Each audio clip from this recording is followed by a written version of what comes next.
welcome to Don't Be a Dick, the podcast. I'm Lindsay Mattis. I am an author. I am a speaker. I am the president and founder of Kinder HR. And I am an HR mama bear. And I'm her daughter, Ivie. I'm a small-town volunteer and activist. I'm a queer, leftist, anti-fascist, witchy, nerdy, all-around weirdo. And together we're on a journey to navigate this messy world with kindness, empathy, and laughter. What's our topic today, Mom? Well, this is part 2 of our holiday special. Last episode we were talking about the commercialism of the holiday season. How to build traditions that are maybe less around spending money and more around spending time and love with your family and the people you care about. However, I think we can both acknowledge, and many people can relate to this, is the idea of spending time with the people you love is wonderful and often very complicated and frustrating as well. Potentially problematic. Yeah. Right? And so today we're going to talk about what that looks like and some hopefully helpful tips as you interact with your family this holiday season. So, first off, I think let's start with the fact that holiday traditions tend to be built on nostalgia, right? We were talking about that. And coming together again in a way that we hadn't done all year. And for my family, that was all gathering together at Grandma's house, right? All of my siblings that were in town that could be there, we showed up at least once a year to hang out. But in all reality, I don't know if we talked about this before, the fact that I sort of am a black sheep. And so my ideologies, my ideas have ventured away from my family pretty early on in my adulthood. And so oftentimes it was very difficult do you ruin Christmas by telling your brother he's an asshole and you can't talk like that? Or do you keep your mouth shut? And I personally believe part of the reason that we're here is because we all kept our mouths shut too much. Only the assholes said the silent part out loud and then passed it off as a joke. Mm-hmm. That's so hard. I feel like this is a very interesting topic because our experiences are so different on this. Is that I feel like you have a very relatable experience to a lot of the people I know of, like, you have family members that you love and that you want to see, but who are problematic and hard to talk to. And I have had the privilege of my immediate family are people who I tend to be the farthest left, but we're all on the left, right. You know? And all of the relatives that I have that don't have like the same fundamental values as me, it's been very easy for me to cut out of my life. I have a lot of chosen family that I've sought out. A lot of the people I spend this time of year with are people that I have created a community for myself that I feel safe within. So I feel like you're going to be having to lead this conversation a little bit because I have taken the route of fuck you. I don't need you in my life for many of these like more complicated relatives. But I think that's exactly the right place to start. Because the most important thing that you can do this holiday season and all year long is to protect your own mental health, your own space, your own self. And that happens with boundaries.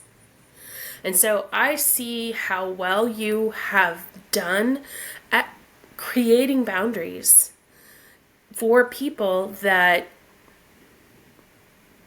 are going to be even tangentially in your life.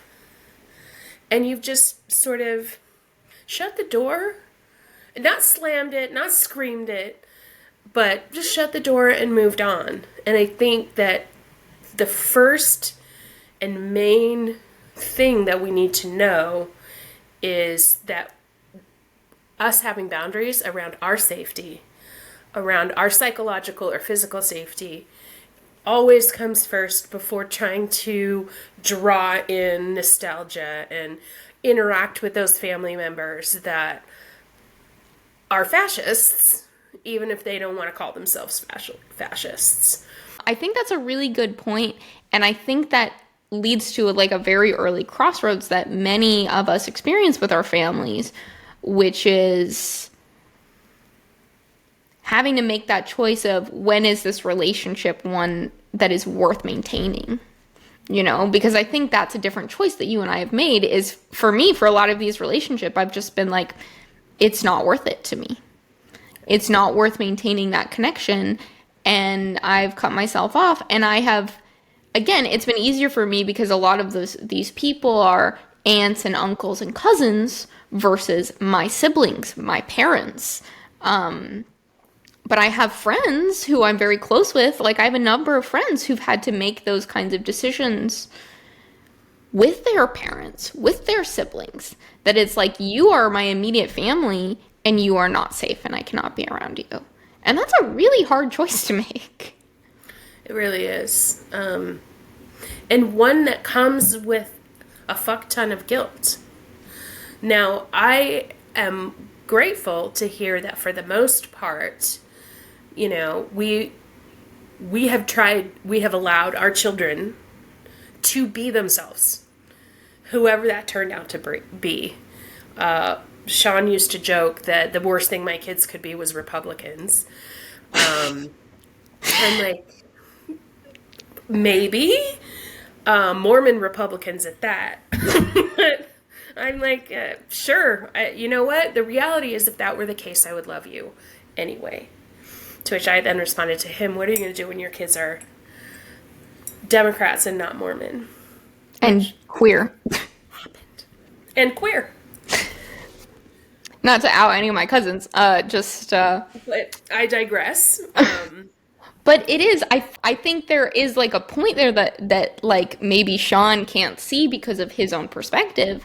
But the difference is like, I can't imagine a world where your kids grew up to be Republicans because your kids didn't feel the need to rebel against you by choosing a different political party.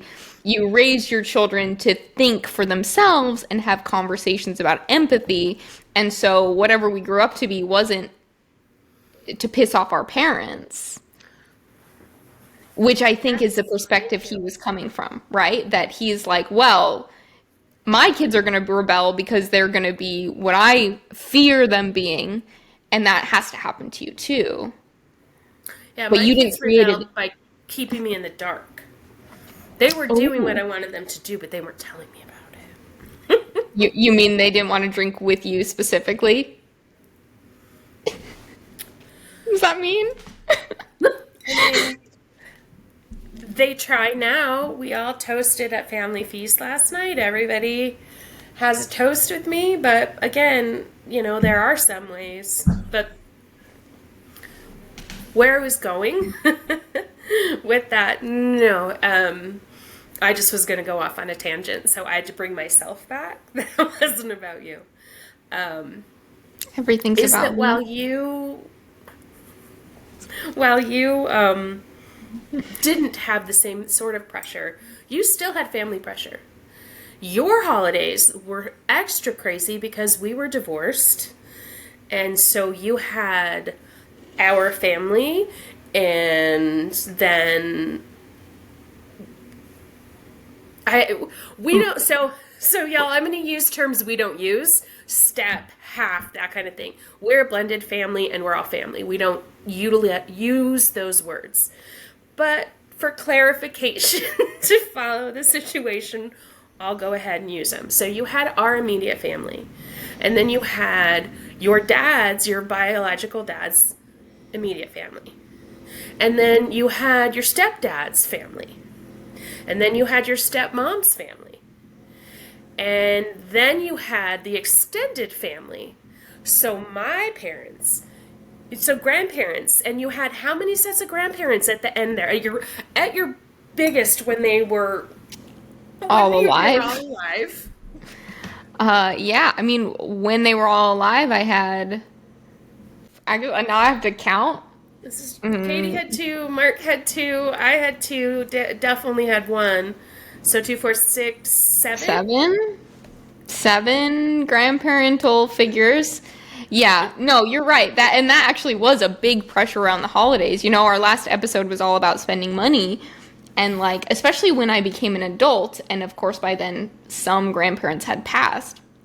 But there was a lot of pressure to like get everybody a good gift and like make sure you think of everybody and make sure you make time for everybody, and that actually was a very difficult holiday pressure to navigate. So thank you, because I was feeling like, no, my life's easy. What are you talking about? Yeah. No, but, and I think in a lot of ways that you have done a good job of stepping away from all that chaos. But you have paid a price as well because you left our space completely so that you could be your own person. And so the holidays became a time sometimes you were with everybody and sometimes you were not. Yeah, And I and that was imagine hard. that's, yeah. Sorry. No, it's okay. I'm not trying to cut you off. I'm just, No, well, I was talking about you, and then I wanted to keep telling you how you felt instead of quieting down so you could tell me how you felt about it. but you're right. It is lonely if you choose to like separate yourself, because that is essentially what I did. Is it got to the point where I was so overwhelmed by family at Christmas, and you know, we're saying the holidays, but I think for you and I, Christmas is the big one that we celebrate. Obviously, this is going to be different for different listeners. Um, but it got to be so much pressure that I stopped coming home for Christmas because it was so overwhelming. But even so, it always felt expensive. It always felt like a burden. And I sometimes got to miss out on those like beautiful, nostalgic, meaningful traditions because I couldn't handle the expectation. And that was And hard. yeah, and the reality is, especially in the way that we all are, and I know a little bit of how the Van Lint family, and you can take that out if you don't want your name. I apologize that I said that. But your dad's family, because I spent many Christmases with them, but my family specifically, and your stepdad's family, Duffy's family, dude, we're a lot. We're loud and overwhelming and sarcastic by nature, so it's never a, like, I was thinking about this morning, and it's so hard to hear a compliment because every compliment we ever received in those spaces was a backhanded one. Right? And so not only was there the issue of different ideologies, but the chaos that existed in coming into those spaces, especially for someone with different personality. You know, as a general, would you describe yourself as an introvert? Um, I don't know how much I like connect to the idea of introvert or extrovert. Um, but I definitely was someone who was, I think, a little overstimulated more easily than other people in our family. Yeah, that's a Um, good way to put it. but I also do like it is this weird mix, right? Where it could be very overwhelming, and there's a part of me that craves that so much because that was what I grew up with. That Yeah. like that there were some holidays that I was like, I really just want to be surrounded by people and noise and like everybody talking. I miss living in a house where people would come in and out a lot. So it's a little both. Yeah. Which I guess is the real life, right? Hmm. Too much of anything is too much. But I think one of the things that we want to talk about today is that how do we combine those two things?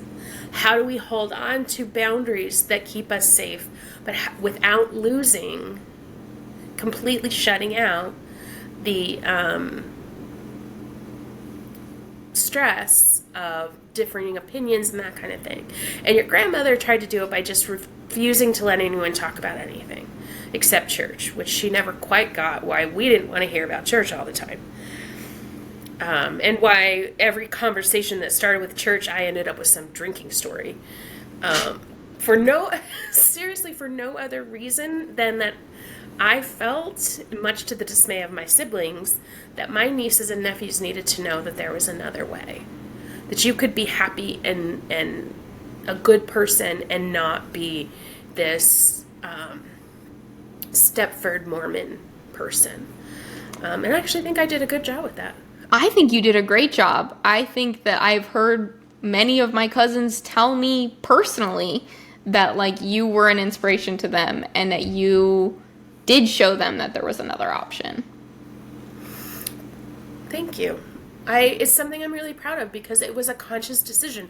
And my siblings were not pleased that I was doing it. And I mean, that's a whole other story, right? When we get around how sometimes you could come over and you were welcome and sometimes we weren't so welcome.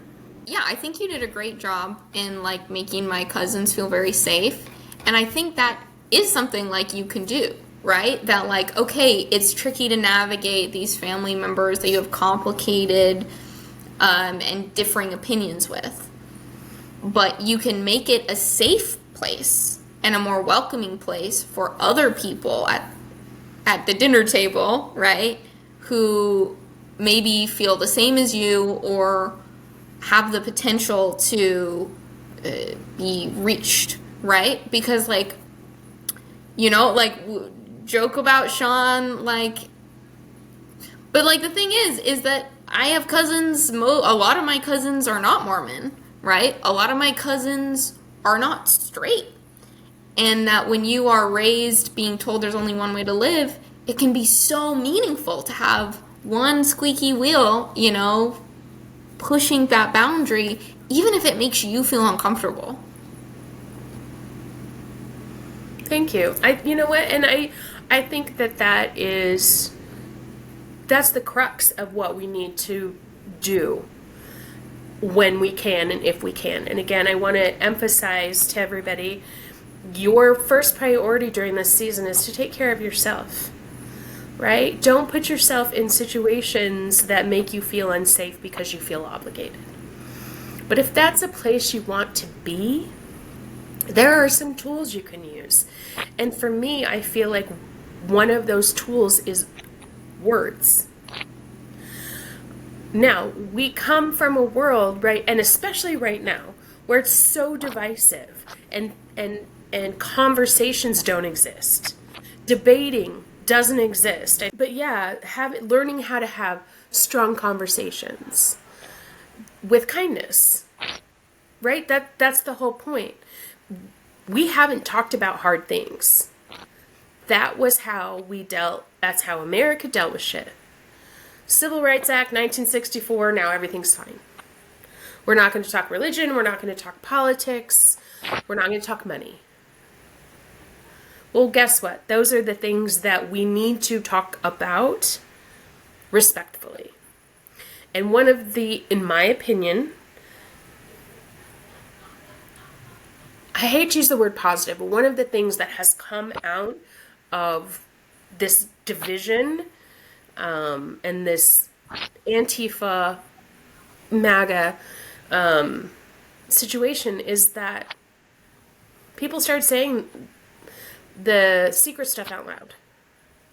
And when you say the secret stuff out loud, when you say the quiet part out loud, that allows for dialogue if you can figure out how to have that dialogue. Because we can't learn if we don't talk to each other. But my personal belief is that you have the ability to make changes and influence people if you have that connection and that ability. And I'm not positive where I'm going with this, but I see you shaking your head, so I hope that means you have something to add. what I hear you saying is that like we can have an impact on the perceptions of the people around us and the points of view if we're willing to listen and have a conversation. And if we have the right kind of relationship, I think that's really important too, because there are some people who are just not going to hear what you have to say, who are not going to care, who are going to be argumentative. And that is when it's like the options are either protect yourself, right? Separate yourself, set boundaries, or if like we're saying for my cousins, say what you believe is true, know it's going to get in a fight, but also know that the other people in the room are going to hear that and know that maybe you're a safe person who will stand up and like look up to that. Those are all good ways. But if you have a kind of safe, loving, close relationship with someone where you can sort of push them and call them out, how do we have that conversation? What are tips we use that to make sure it's a constructive conversation and not a fight? You cannot have, to your point, a healthy conversation if only one person is participating in that healthy conversation. But when you can kind of put out there that, hey, I'm interested in hearing what it is you're saying.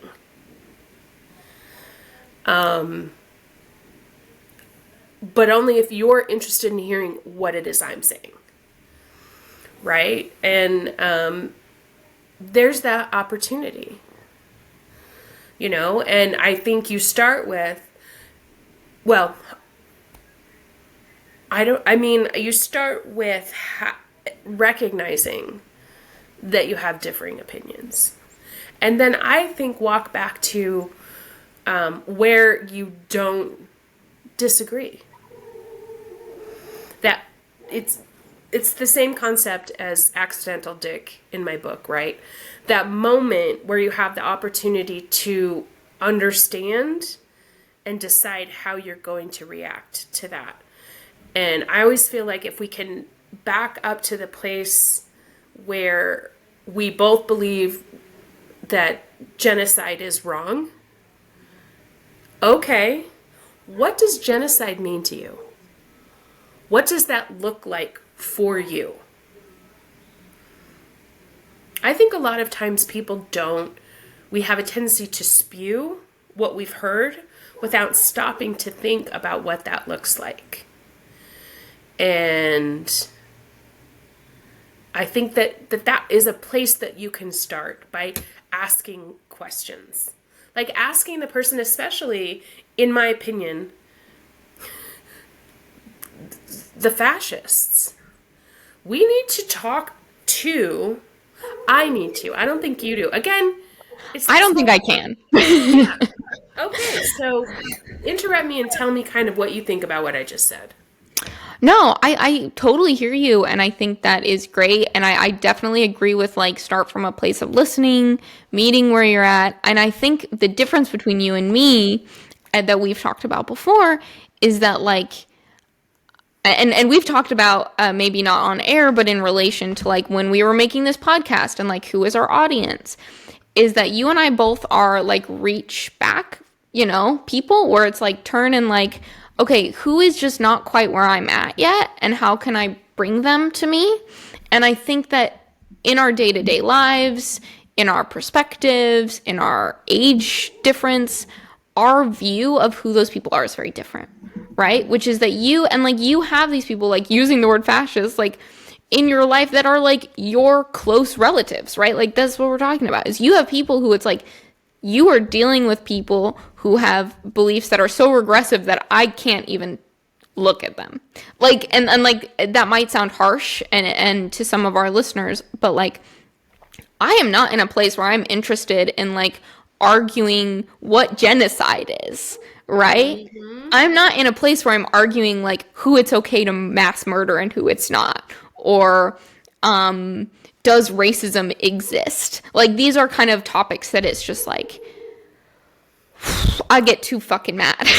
Right. I can't have that conversation. You are much more used to navigating conversations with these people who have, like, these really backwards ideas and having to find that meet in the middle. I'm more used to having those conversations with people who are just not as far to the left as me. You know, I'm really good at having those conversations with you or with my coworkers or with my people in my community who I see where you're coming from. I know you're a good person, but we fundamentally disagree about some things and like, let's talk it out. And I think it's still having those conversations, but it's on a very different level. And I think that we all as individuals need to know, like, what is the level I can have those conversations on? Or what is the level, like you said, where I need to protect myself and I can't do it? Because for me, I'll just get in a fight till I'm red in the face and it'll go nowhere and we both leave upset. And that person doesn't change their mind. No, and that I think leads back into that psychological safety. And what's amazing about where you are is that you recognize, like, you know what you can handle, and what you have already, again, is that boundary. You've already decided which people in our close-knit family that aren't for you. Right? And so that's not a conversation that you need to have. But I'm curious, are there other situations, are there other topics where within your community that you still are like, nope, that's not, I know you and I have had that, but I wonder, like, how, when it is somebody that you want to bridge that gap, that you want to keep in that circle, what are some of the things that you can do while still protecting your safety in those situations? I love that question. I think that it starts with knowing when is the right time to push back. And this is something that I've thought of, is because I've had close friends of mine who are like, oh, Ivy, you inspired me, and now I want to be the person who's like telling people and like educating people. That sounds like a brag. Sorry, I don't know what else to say. It kind of was a brag. And then they're like, but I got in this like fight with this person who, like, we should be agreeing on this, but like they made this comment. I'm going to pull an example, not use any names. But like, my friend was talking about how, like, with Roe being overturned, like, this is just like we're going to be in The Handmaid's Tale. And I said, hey, that's really problematic. And like, The Handmaid's Tale is like written by a white woman about experiences that like lots of people of color have and are experiencing. And they didn't hear me and they got really mad. And I hear these things, and this is something I've had to like learn how to do over the course of my entire life, which is, when is it the right moment to like push back, and when is it the right moment to like listen and understand and nod along, even if you don't 100% agree with what the other person is saying, right? That like, sometimes it is that you need to call someone out and be like, hey, that's not an appropriate reference. That's not kind of an appropriate thing to say. But sometimes you also just need to hold space for someone being like processing their big feelings, even if they're not using the language that you would use. And being able to recognize, when is my pushing back going to be something they'll hear, and when is it going to lead to a fight, and sort of missing the point of what they're saying, right? Because like in this context, what they're saying is, things are going in a direction that I find really frightening. And I'm pulling on this piece of media to reference because it is the only association that I, as a white woman, have with these sorts of things. And yes, that's a problem and you need to read some history. But also, you get to be afraid. And you also get to... It is important to look around and acknowledge, hey, this is not the world I want to live in, even if you're a little late to the game. And it's always this sort of balancing act of, when am I stepping in and when am I stepping back and listening? Because you do need to listen and hold space for people. If you aren't willing to do that, all you'll ever do is start fights. And that's a lesson I had to learn the hard way, because, you know, like, the reason I cut off all these family members is because I used to push back against every little thing. And it would only lead to constant fighting and constant, like, I couldn't be around that person because all it would do is like, and your brother sure knows, like, oh, if this is someone whose buttons I can push, I'm going to push them. Yes. Try some stuff on it. And that's not a situation I could be in. And I had to learn of like, who actually do I think would listen to me? Who do I actually care?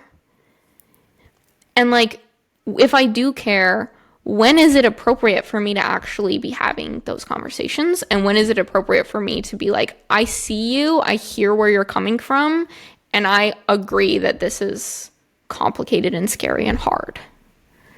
So do you think that maybe this is the time to do that? Or do you think maybe that this is like the holidays are not the time to have these? Do you think the holidays are more a time to hold space or a time to push back?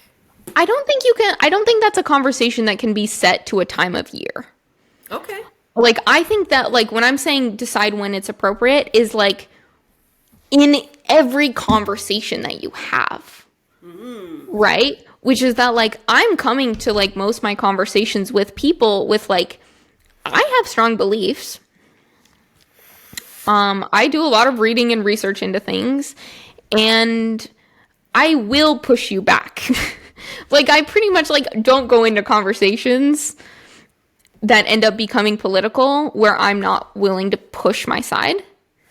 But it's when in that conversation is it appropriate, right? It isn't like, oh, we're all having a nice dinner, I'm not going to talk about politics. It is, oh, Uncle Joe is saying some stuff about politics that I, like, see where he's coming from. Like, I'm also upset about the tariffs, and I'm also upset about the price of eggs. And I'm going to agree with that and affirm that, but also push back a little when he's saying it's like when he's going down a bad rabbit hole. I'm making up a fictional person. A better example would be a real person, which is like my Oma, Okay. who we have a lot of conversations about politics and we agree on a lot of stuff, except she's super Islamophobic. And, like, we'll get into fights about Islam. She's super, like, she hates all religion. And in a very European way, hates Muslims most of all, you know? And, like, would never admit that that's what it is, but we'll get in fights about it. And sometimes I have to know, hey, when do I affirm that, like, yeah, I agree with you. Religion as a structure is often harmful. And hey, I don't think everyone in any one specific religion is bad. And how do we have that conversation? And it's about balancing that in the moment. It isn't about not tonight. I'm not going to talk about politics tonight, period, point blank. And that's just never going to be who I am personally. Okay. I love how you put the idea that it's the context of where you are and the conversation that's existing versus just saying, well, this time of year, we just don't talk about that stuff to keep the family happy. I think, though, that a lot of times the issue is that these people we only see once a year, right? And so then it's not like you have multiple conversations to have this information. But I like when you said sort of Uncle Joe says some racist bullshit. I think that's actually a start, a place to start, and that is that I don't agree with that. Mm-hmm. You can't if you respond angry, which is a triggering thing depending on what they said. You know, to your point, Sean knows exactly which buttons to push for all of us. It's frustrating.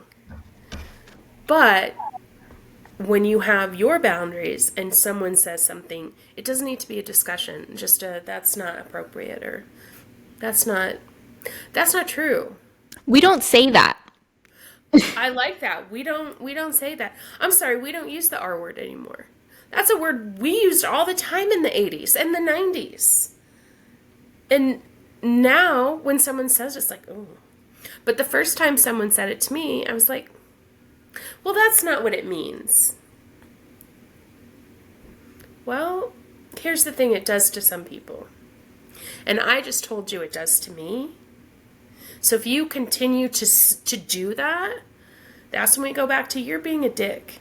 Like, you can feel that way. You can even say those things. But I'm telling you right now in this space that I don't believe that. This is offensive to me. And I'm asking you not to do that. Not to say that. And that gives them the opportunity to choose. Right? And so often now the idea is that you double down. Right? Well, let me guess, you're one of those liberals that thinks everybody should, illegal should whatever, right? Whatever bullshit then comes, then that's a time, I think, that is that moment where you can say, that's not my belief system. Don't say those things. And if you continue to say those things, this is where I walk away. This is where the holidays, dinner's over. You know what I mean? Like, and you may think I'm being the bitch because I won't put up with your bad behavior. But I just said, hey, you know what? That bothers me. And you chose to continue to do things that were hurtful. Guess what? I don't have to put up with a dick. And that's what setting boundaries looks like, right? Is you said, if you continue this behavior, this will be the consequence. And then they continue the behavior and then they face the consequence. And the consequence is you are leaving or dinner is over or we are not, like, you are shut down. Like, we are done. Mm-hmm. And like, that is how you reinforce a boundary. And people who are used to walking over your boundaries will maybe think that you're a bitch. And maybe they'll say that you're a bitch. But what you're doing is exactly what you said at the beginning, is protecting yourself and setting clear boundaries. And standing up for what is important to you, right? Because like when I'm saying, like, we have to balance of like, when is the right moment to talk back and when isn't. For a lot of us, it's also like, what's the line? Because there's some stuff I just will not straight up hear you say. If you want to tell me some racist bullshit, I'm not going to stand for that. I am not going to be a participant listening to someone say something that I find horribly offensive. And that's a boundary that you get to set. I love that. And I believe that as the world gets worse, and it's interesting, as someone with white privilege, even I hesitate to say worse. Although I guess I can acknowledge that it is worse than it has been because other people are finally catching on. But this is a topic for another podcast. But at what point do you shut down the person who just figured out what you already knew, who's been arguing with you for 5 years or 15 years about how what you said was wrong, and now they're like, did you know that we're being taken over by fascists? Yes, I did fucking know, and yes, I fucking told you, like 5 years ago. Or how about this? Remember that time when Trump was elected the first time and so many women were in complete and total mourning? And it was like, what's the problem? You're overreacting. Are we? Did we? I don't think we did. I think we knew a long time ago. And that's something that I'm learning. But again, that's a bigger podcast issue. But what I was saying when I said that is that this year, I feel like it's more important than ever to speak up when there are things you wouldn't have said before. Things that you would have done. And I believe we can do it in a kinder way, right? The K means kinship. It's the reason that we're all together. If we're all in the same space, we have something in common. So how can we have harder conversations but still be kinder to one another? Because that's the only way that it's ever going to hear. Because you're right, if someone is not ready to hear what you have to say, they won't listen and they won't hear. Those words will just go right over them, and they'll pick out the one that they disagree with and harbor on that. But in the world that it is today, in the fact that I truly believe that while nobody has officially declared it, we're in the middle of World War III. We're in the middle of, whether you want to call it a civil war or the American Revolution all over again, we are already in a war. And there comes a time that it's not right to not do or say something. And I feel like that's why it's so important to say, okay, how can I? And I think the word you used was perfect. We don't say that. We don't say that. Please don't say that. That is not okay. That's not language that is appropriate. Words like that, and try to use them when you can with a calmer voice. Because like we were talking about earlier, I did speak up. I spoke up in our family because I didn't want people to think that there was only one thought process. But I did it in a triggered way, or I did it in a way to trigger them right back. Right? Linda asked me once, she's like, why do you only ever talk about alcohol? And I'm like, why do you only ever talk about church? Right? And the reality was, because that was all they had to talk about. And talking about alcohol was the easiest way for me to throw the fact that I wasn't like them anymore in their face. So I was reacting. Sorry. No, what were you going to say? Continue. I was just gonna say, and to like show them the discomfort that you're feeling. And like, yeah, you're right. That's probably not the healthiest, probably wasn't the healthiest way to respond. It was definitely coming from a place of being triggered. But it does feel like what you were doing is reflecting the discomfort they were pushing on you back to them. Even if they couldn't understand that was what's happening, you were like, I know what's going to make you feel the way I feel.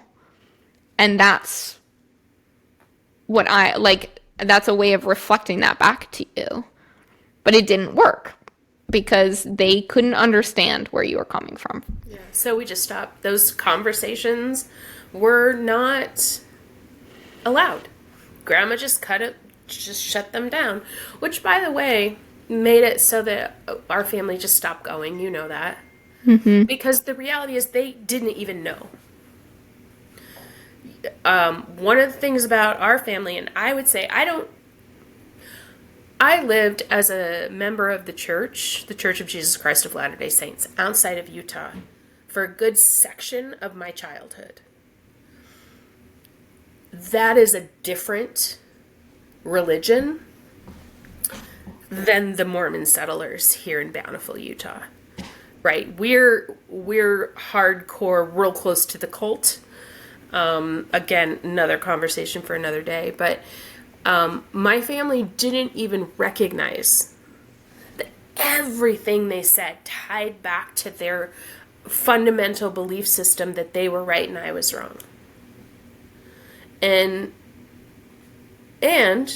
charming as many or one member of my family was, it's like they would start to say something and then be like, oh, right, we can't talk about that around Lindsay. So we stopped coming by. We stopped just stopping by. Talk about a lot of shit when I moved down the street from her. Off topic. We were talking about how to navigate difficult family situations during the holiday season, and it sounds like maybe all year round.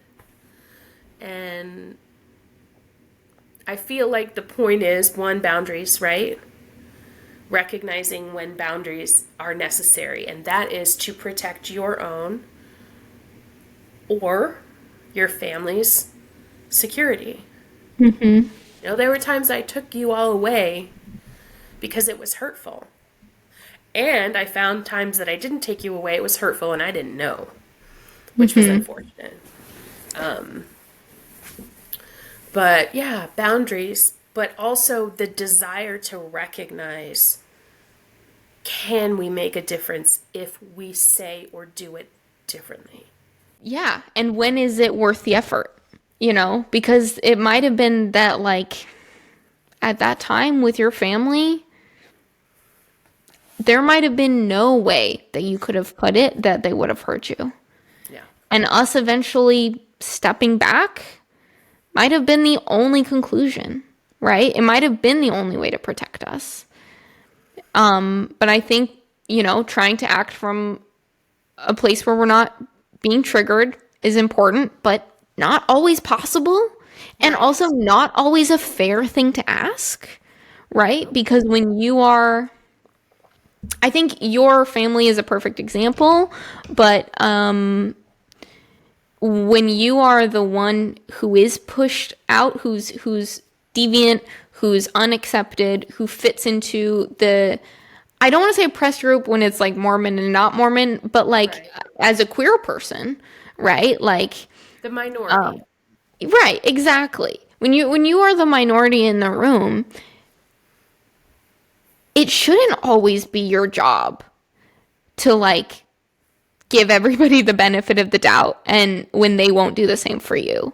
It shouldn't always be your job to be tiptoeing around everyone else and their feelings and to not act from a place of being triggered when everyone else feels comfortable and safe doing that to you. Like, that's not super fair, actually. And as much as we want to do our best to try and come from a place where we can have a real, thoughtful adult conversation, I think we also just have to be kind to ourselves, which is an episode we did record that we'll have coming out soon, I'm sure. But like, be kind to yourself and where you're at. I think know when to set boundaries. I think be willing to meet people when they're at when you can.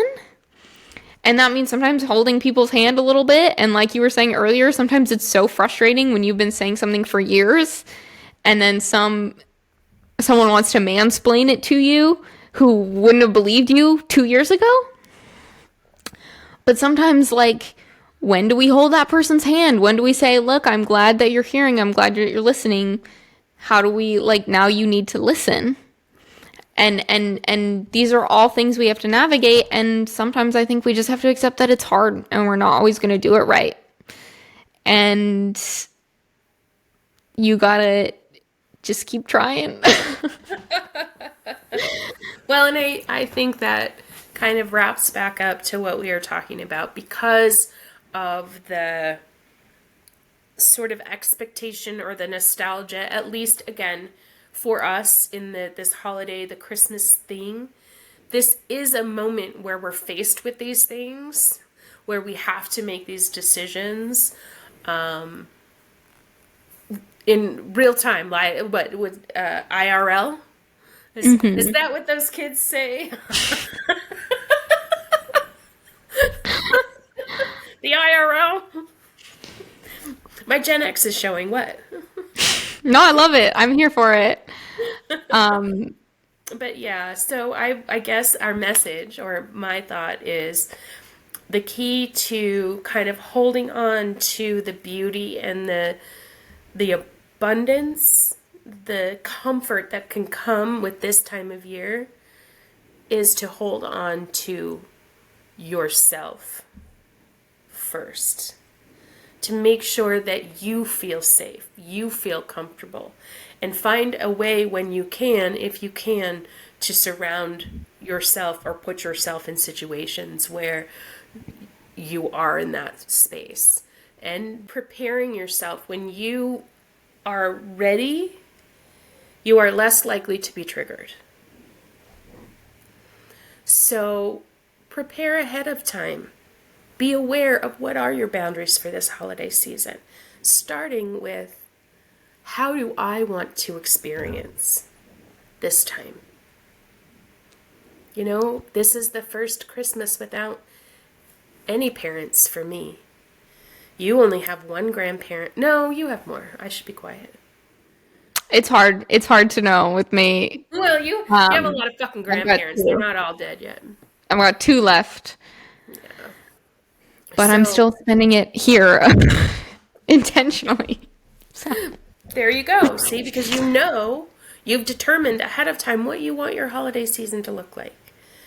And that's the most important thing, to hold on to our peace, love, the joy that can come this time of year, because people try harder, I believe, this time of year. And you know what?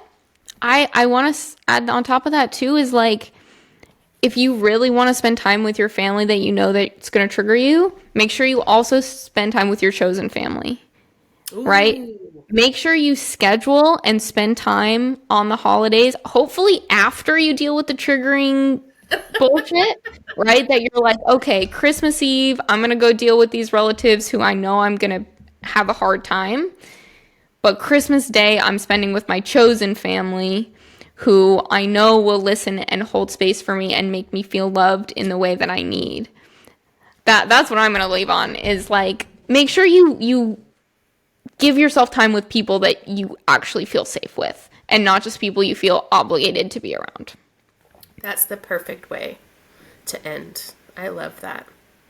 So, thank you all for being here for this special holiday edition. We wish you and all of the people you love a fantastic, comforting, peaceful time of year, whatever it is you do or don't celebrate. And where can they follow us while they're waiting, needing something to listen to during this holiday season? That's perfect. Thank you, Ivy, for bringing that back around. So you can follow me. I have a website, lindsaymattis.com. You can also have a YouTube, lindsay.mattis. Facebook is Lindsay Mattis. My TikTok is HRMama6. And my Instagram is just Mama Mattis. What about you, Ivy? Where can they find you? You can follow me on TikTok at Dandelion Waiting. And maybe I'll post some more stuff before the holidays get here. I haven't posted a lot lately. But thank you, everybody, for listening. And do your best to be kind this holiday season. But if you can't be kind, at least don't be a dick.